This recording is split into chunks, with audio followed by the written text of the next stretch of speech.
Saludos a todos, soy la doctora Cecilia Paz Schaeffer, neuróloga y endocrinóloga del Hospital San José. Estoy a cargo del programa de diabetes, el cual lo inicié desde el 8 de febrero de 1999, es decir, ya tenemos 25 años de labor continua y en este año estamos cumpliendo nuestras bodas de plata. Nuestro programa de diabetes tiene como consigna promover el autocuidado y que el paciente llegue a asumir con la debida responsabilidad su problema de salud, mas nunca inculcamos culpa, sino responsabilidad, sentido de responsabilidad frente a su problema de salud que es la diabetes mellitus. Es así que estamos incidiendo también en el hecho de que la polineuropatía periférica se puede presentar desde antes del diagnóstico de la diabetes o de la prediabetes. De tal manera que si al consultorio llega un paciente con molestias propias de polineuropatía periférica, estamos en la obligación de pedirle las pruebas que descarten diabetes. ¿Puede el paciente sentir que el roce de las sábanas le genera un dolor terrible? A eso se le denomina hiperestesia. También podría sentir una sensación de corriente eléctrica y el calor de las plantas de los pies es tal que a veces el paciente apoya sus plantas de pies en la pared para sentir una especie de contrarregulación de ese calor y sentir la frialdad de la pared a modo de neutralización. No obstante, esto puede ser sumamente molesto. De tal manera que vamos a ir ahora hacia el examen físico. Pero recuerden, puede haber adormecimientos, puede haber sensación de pinchazos, de sensación de corriente eléctrica, frialdad o calor. Y cuando la persona tiene ya compromiso de los cordones posteriores de la médula espinal, puede llegar a sentir como que camina entre algodones, es decir, no percibe la dureza del piso. Y eso ya habla, como les repito, de afección de los cordones posteriores de la médula espinal. Así también pueden afectarse la sensibilidad vibratoria, es decir, lo que se conoce como palestesia, la sensibilidad vibratoria que se evalúa con el diapasón de 128 Hz. Entonces ahora vamos a proceder a la evaluación en cuanto a examen físico. En primer lugar, vemos si hay las llamadas shine spots propias de la dermopatía diabética en las zonas pretibiales.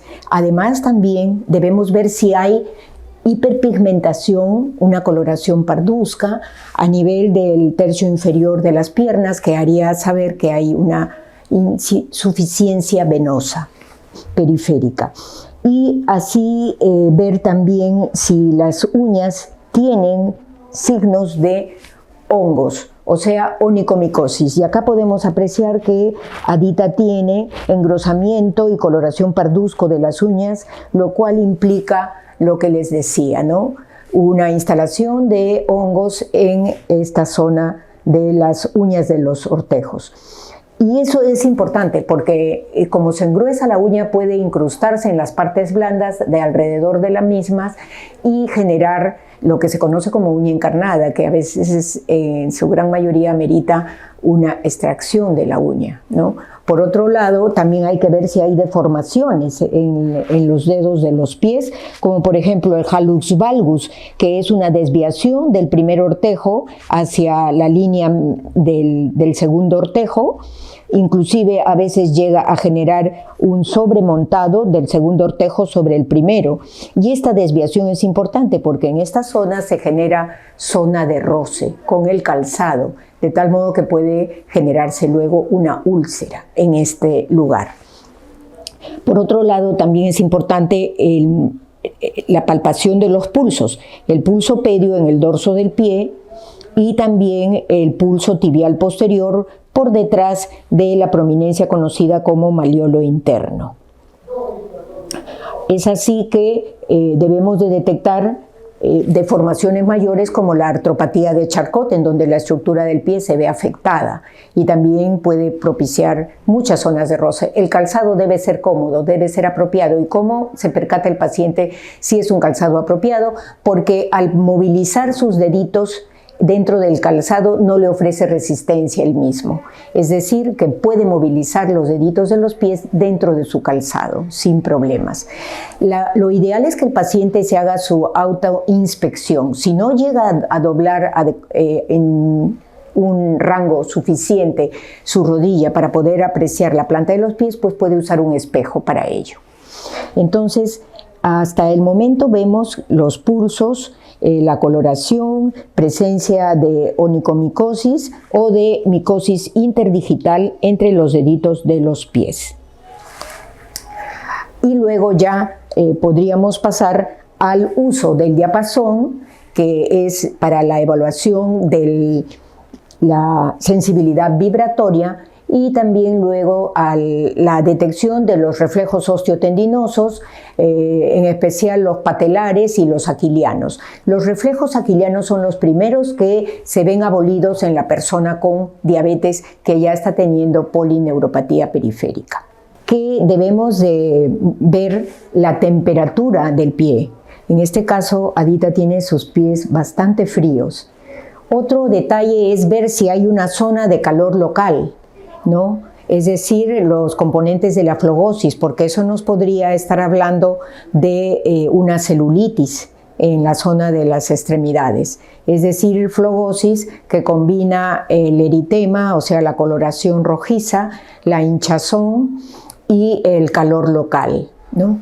Y eso es importante porque en una celulitis hay que hospitalizar a la paciente con diabetes para poder indicarle sus antibióticos vía parenteral.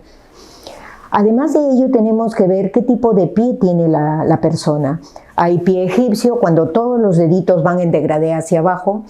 Hay pie griego, cuando el segundo ortejo es más grande que el primer ortejo. Y también el pie cuadrado, en donde los deditos a partir del segundo ortejo casi todos son del mismo tamaño, ¿no? Cabe precisar también de que puede que la persona tenga un pie derecho griego y un pie izquierdo egipcio o viceversa. Es decir, que en la misma persona los dos pies tengan diferente tipo. Otros inconvenientes son cuando el pie es plano o semiplano o cabo o equinovaro, porque genera zonas de roces con el calzado y riesgo de ulceración.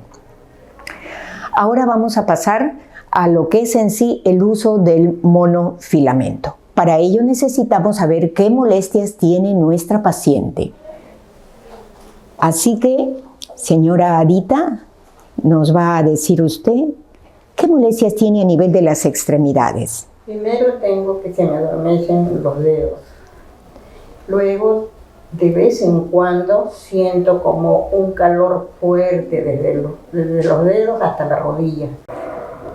Entonces, como les decía, en cada punto debemos de hacer la presión por lo menos en 2 ocasiones y en una de las mismas no ejercer presión alguna y preguntarle al paciente si lo está sintiendo o no. ¿Por qué? Porque así nos vamos a percatar de que el paciente está concentrado en la prueba. Y se debe de mantener, como les decía, entre 1 a 2 segundos. En primer lugar, vemos que tiene un aplicador, en donde ya está incluido un monofilamento, que es desplazable hacia afuera para poder realizar la prueba. Esto se puede cambiar, retirar y colocar otro monofilamento cuando ya se ha usado. También se ve que una vez usado en 10 pacientes hay que dejar descansar el monofilamento por 24 horas y verificar que no esté deteriorado. También hay que tener cuidado si la persona tiene presencia de hongos en los pies para evitar usar ese monofilamento en otra persona y trasladar los hongos de un paciente al otro. Entonces, todos esos detalles hay que ver y además hacerle saber al paciente que esto no va a generar dolor, porque la punta es roma, ¿no? Y es una fibra de nylon. ¿Para qué nos sirve el monofilamento? Para detectar riesgo de ulceraciones y de ello riesgo de amputación. Entonces es una forma muy sencilla de poder evaluar la sensibilidad protectora, la sensibilidad superficial. Entonces, antes de empezar se le hace sentir el monofilamento a la persona en el rostro o en el brazo, para que luego pueda percibirlo sin problemas a nivel del pie. Entonces acá estamos aplicando en nuestra pacientita Ada, percibes la presión que está ejerciendo. La presión que se ejerce, en primer lugar, debe aplicarse de modo perpendicular a la planta del pie y tiene que doblarse.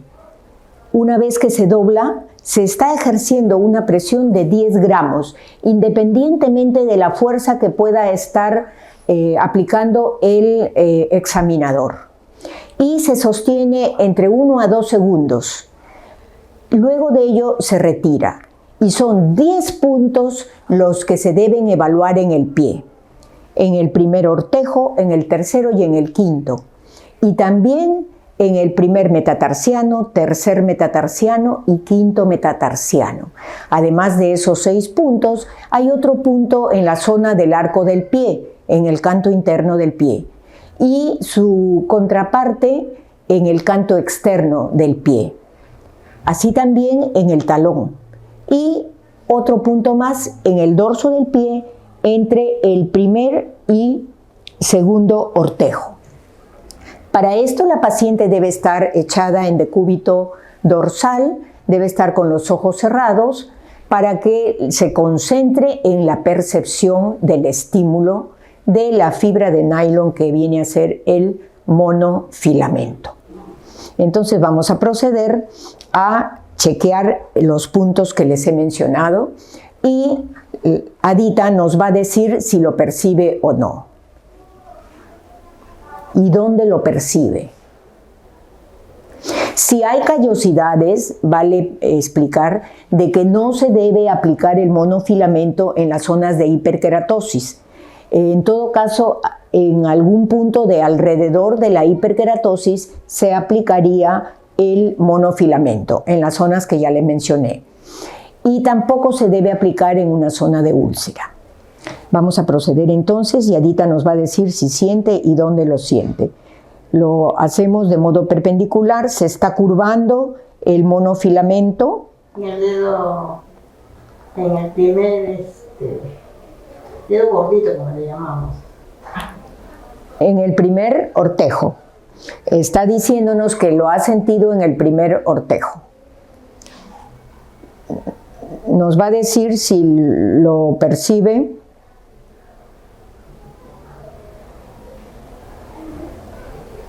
¿Lo percibe? No lo percibe, y es cierto, no lo percibe porque simplemente no lo he aplicado. Eso se tiene que hacer en cada punto, de preferencia 3 veces. 2 en donde sí se aplica y 1 en el que no se aplica, para saber si la paciente está suficientemente concentrada y realizando la prueba a cabalidad. Procedemos, seguimos, continuamos con la prueba.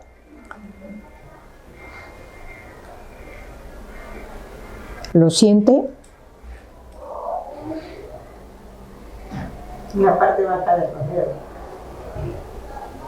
Así es justamente el tercer metatarsiano. Hay ciertas hiperkeratosis y por lo tanto lo he puesto en un punto alrededor de la callosidad, porque en la propia callosidad no se debe aplicar. Entonces sería bueno que se aprecie la curvatura que hace el monofilamento y lo vamos a apreciar en otro punto más visible a la cámara.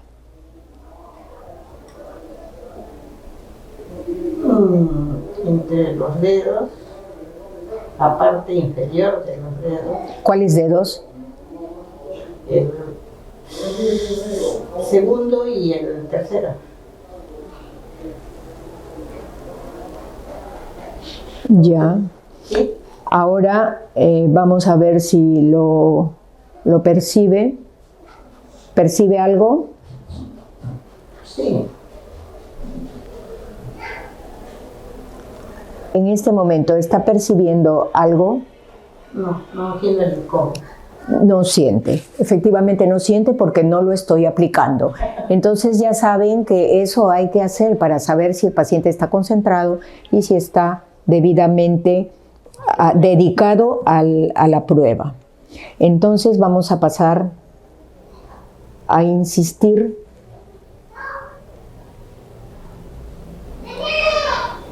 Sí, entre los dedos. Ya, entonces miren, esta es la curvatura que se genera al presionar. Y estamos aplicando acá una presión de 10 gramos, independientemente de la fuerza que pueda ejercer mi brazo. Y se mantiene por 2 segundos. De 1 a 2 segundos. Entonces ahora podemos ver otra zona. En el pie izquierdo, la parte baja, la planta, digamos, en el arco. Exactamente, en el arco. Debemos de recordar que si en 4 puntos el paciente no ha percibido el estímulo de la presión que ejerce el monofilamento, quiere decir que la prueba es positiva y que por lo tanto hay un problema en la sensibilidad superficial o protectora del paciente, producto de la problemática de la diabetes. En ese sentido, debemos de ir siempre en el proceso educativo de la persona con diabetes, para que cada vez se empodere más y pueda ser copartícipe activo en el control de su diabetes. Recordemos siempre, actitud responsable para estar saludables. Actitud responsable para estar saludables. Ha sido un gusto compartir estos momentos con ustedes. Pronto estaremos con otro video. Muchas gracias. Gobierno Regional del Callao, trabajando por los más necesitados.